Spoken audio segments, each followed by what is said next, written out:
Saudara-saudara, malam ini kita sama-sama akan belajar dari pembacaan yang sudah dibaca tadi di rumah, yaitu kitab Lukas pasal 24 ayat 13 sampai ayat 35 tentang perjalanan dua orang ke Emmaus.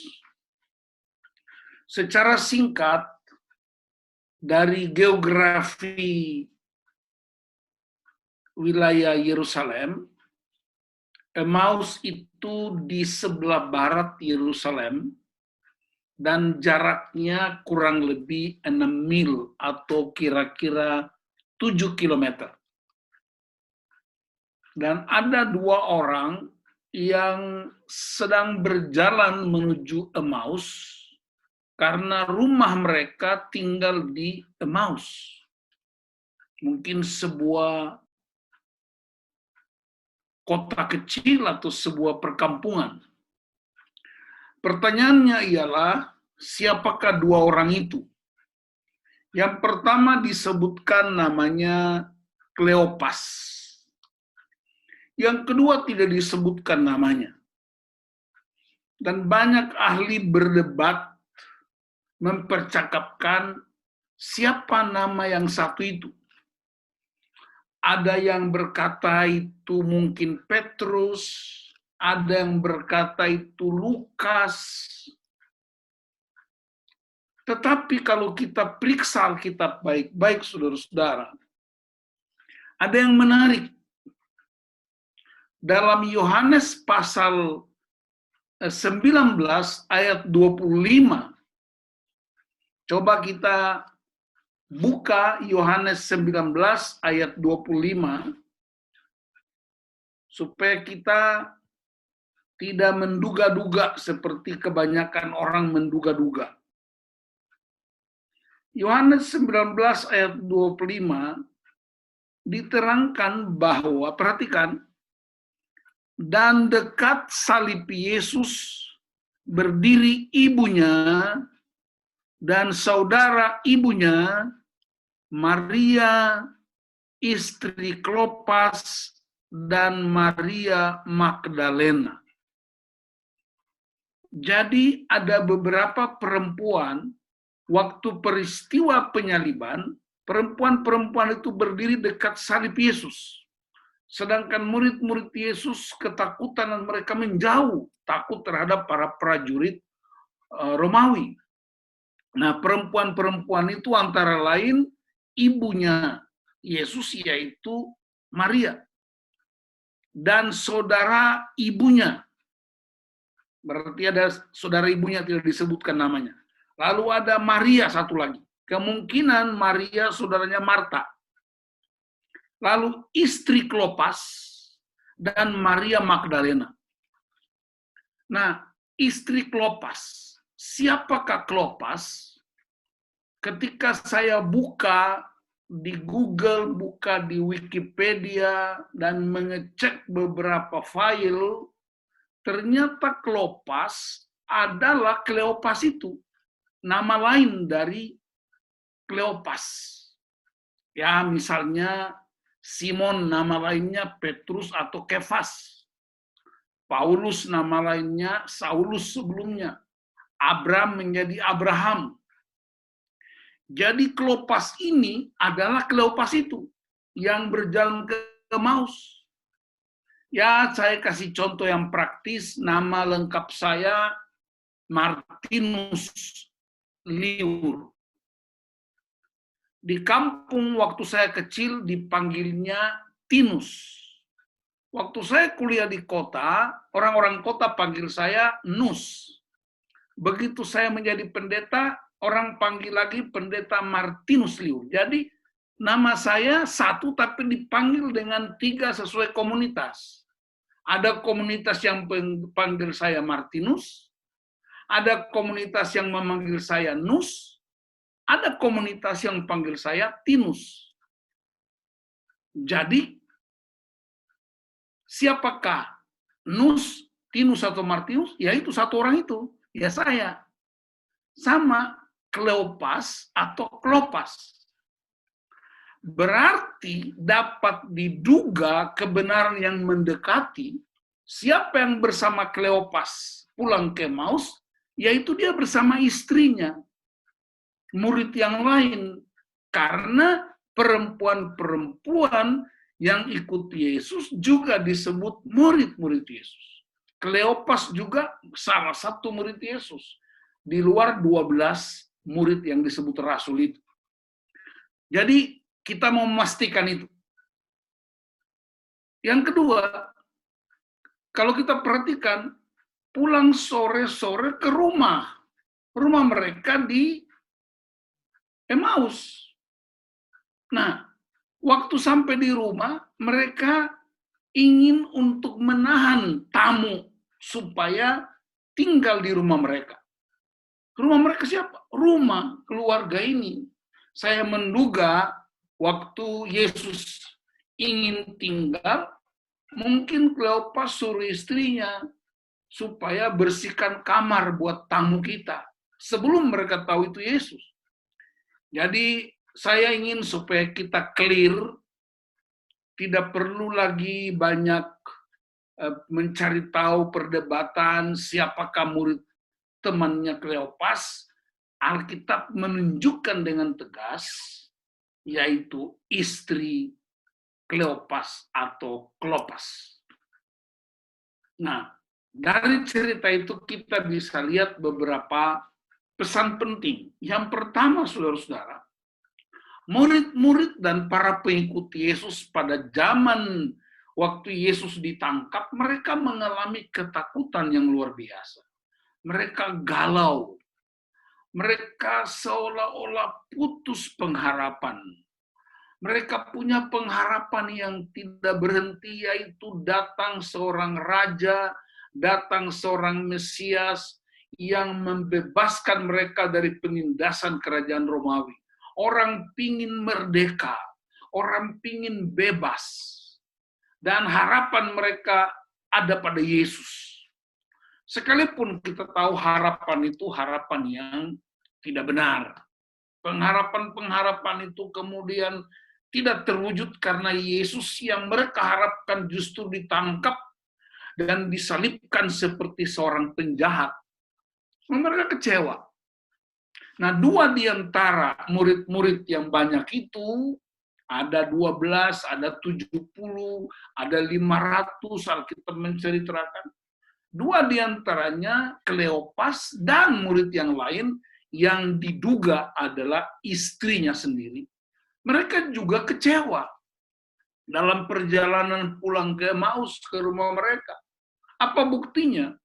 Ketika Yesus yang mereka tidak kenal itu bertanya, mereka bilang, apakah kamu orang asing yang tidak tahu apa yang sedang terjadi di Yerusalem? Yesus orang Nazaret itu. Padahal kami mengharapkan dia. Jadi Kleopas dan istrinya itu juga punya pengharapan. Sama dengan pengharapan orang Yahudi dan pengikut Yesus pada umumnya. Nah, tapi ketika mereka sampai di rumah, ketika Yesus makan, memecahkan roti, ya, mereka baru mengenal Yesus. Tapi yang menarik, sebelum Yesus memecahkan roti, mereka memaksa Yesus sebagai tamu untuk tinggal di rumah. Ini tradisi orang-orang Yahudi, ketika malam tiba, mereka meminta kepada tamunya untuk nginap di rumah. Dan tamu pada umumnya biasanya tidak minta nginap, tapi mereka menunggu undangan dari tuan rumah. Nah, dari kisah ini kita temukan beberapa hal. Yang pertama, ialah dalam perjalanan kekristenan, kita tentu pernah mengalami kekecewaan. Kita mengalami kegalauan karena ekspektasi-ekspektasi kita tidak terwujud. Bahkan terhadap Yesus sendiri, mereka mengalami kekecewaan karena harapan mereka tidak terwujud. Tapi dengar saya beritahu, kapan Yesus hadir di tengah-tengah kita, di tengah perjalanan kita, di tengah-tengah pergumulan-pergumulan kita, di tengah-tengah kekecewaan, di tengah-tengah keputusasaan, ketika kita bicara tentang siapa Yesus, Dia akan hadir di tengah-tengah perjalanan kita. Yang percaya bilang amin. Jadi kalau Anda bahas COVID, COVID yang datang. Bahas setan, setan yang datang. Tapi kalau bahas Yesus, Yesus yang datang. Itu mesti kita pastikan dalam perjalanan iman kita. Kekecewaan itu manusiawi. Kegalauan itu manusiawi. Tetapi ketika ada percakapan tentang Kristus dalam perjalanan kita, Dia akan hadir dan menyapa kita. Tapi Dia juga memberitahukan tentang nubuatan-nubuatan yang ditulis oleh para nabi dalam perjanjian lama. Pesan yang kedua, Yesus akan tinggal di rumah kita jika kita undang Dia untuk tinggal bersama kita. Jangan biarkan Dia lewati rumah kita, tapi undang Dia untuk hadir, dan Dia akan tinggal. Yesus konsisten dengan pengajarannya kepada murid-murid. Kalau kamu pergi dan diterima di sebuah rumah, tinggallah di rumah itu dan makan apa yang mereka sediakan. Tapi kalau mereka menolak engkau, pergilah dari rumah itu, kebaskan kakimu dari negeri itu. Jadi mesti ada kerinduan kita, desakan kita untuk meminta Yesus tinggal di rumah kita. Karena hari menjelang malam. Malam identik dengan kegelapan, malam identik dengan ketakutan, malam identik dengan ketidakpastian, dan di tengah-tengah situasi itu undang Dia hadir dan tinggal bersama kita. Itu sebabnya ada lagu nyanyian rohani dulu, nyanyian rohani 111, masih ingat judulnya Tinggal Sertaku, Kawanku Kudus. Tinggal sertaku, kawanku kudus, telah hampir malam, jangan jalan terus, tanpa pertolongan hanya padamu.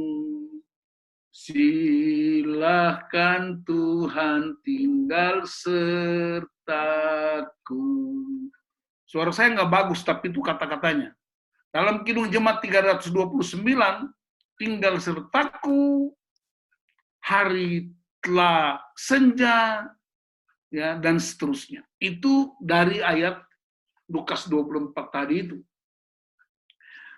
Yang ketiga, pesan yang ketiga ialah Yesus tidak hanya tinggal dengan kita, tapi Dia makan bersama kita.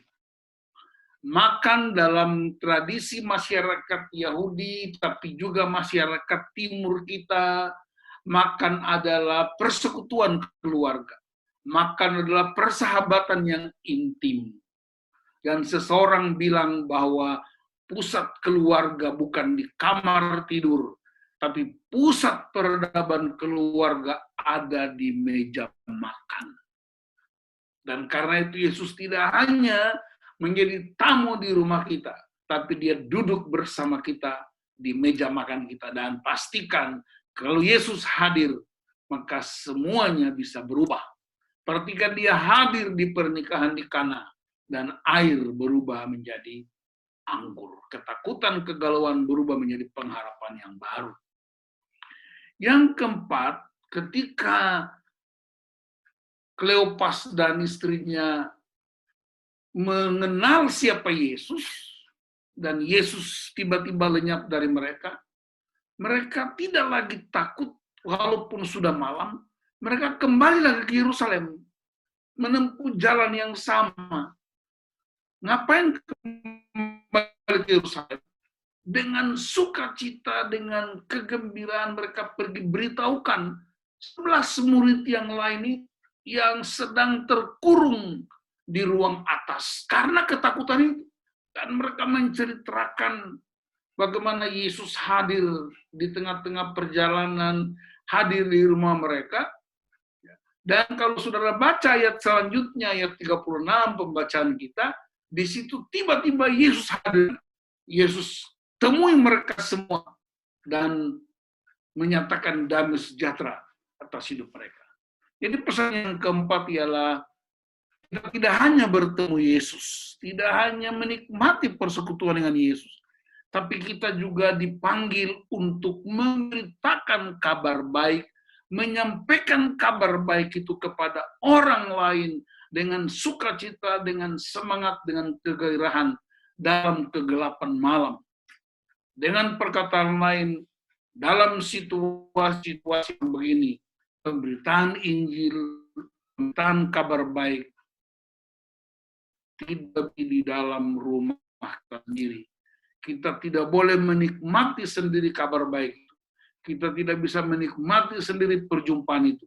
Tapi harus diberitakan supaya dunia ini dipenuhi oleh Kristus. Jadi saudara-saudara, itu beberapa prinsip yang ingin saya sampaikan dalam ibadah keluarga sekaligus memberi pencerahan buat kita tentang kehadiran Kristus yang menjawab semua kegelisahan, kehadiran Kristus yang tidak hanya di jalan raya dia hadir, tapi juga di dalam rumah kita, kehadiran Kristus yang memecahkan roti buat kita, dan memberi gairah dan semangat yang baru, ada pengharapan baru, tapi juga pengharapan itu direspons dengan cara pergi dan menyampaikan kabar baik buat banyak orang yang mesti mendengar kabar baik. Dengan perkataan lain, Yesus tidak hanya pakai pribadi Petrus, Yesus tidak hanya pakai perempuan-perempuan yang melayani dia, tapi Yesus juga konsisten memakai keluarga, suami istri, dan rumah tangga kita. Ingat, mujizat pertama yang Yesus lakukan di dalam keluarga. Dan orang-orang yang pergi memberitakan Kristus juga adalah keluarga. Maka malam ini saya mendorong kita suami istri, supaya dalam perjalanan kita selalu bicara tentang Kristus. Dalam rumah tangga kita undang Kristus hadir sebagai kepala rumah tangga kita. Dia Tuhan atas rumah tangga kita. Dia berotoritas atas rumah tangga kita. Dan ketika kita mengalami kekurangan-kekurangan seperti Maria berkata, anggur habis. Ketika hubungan suami istri mengalami keretakan, mengalami kegalauan, kita bisa berkata seperti Maria kepada Yesus, anggur habis. Anggur pernikahan kami tawar. Kebutuhan rumah tangga kami mengalami kekacauan. Dan percayalah, Tuhan akan menjawab dengan caranya sendiri. Tapi ingat, ada misi penting bagi keluarga kita ialah pergi dalam kegelapan malam. Jangan takut untuk memberitakan Kristus yang bangkit itu bagi setiap orang percaya. Tuhan menolong kita semua menjadi keluarga yang radikal seperti Kleopas dan istrinya dari Yerusalem, Emmaus, dan kembali ke Yerusalem menyebarkan kabar baik. Haleluya. Amin.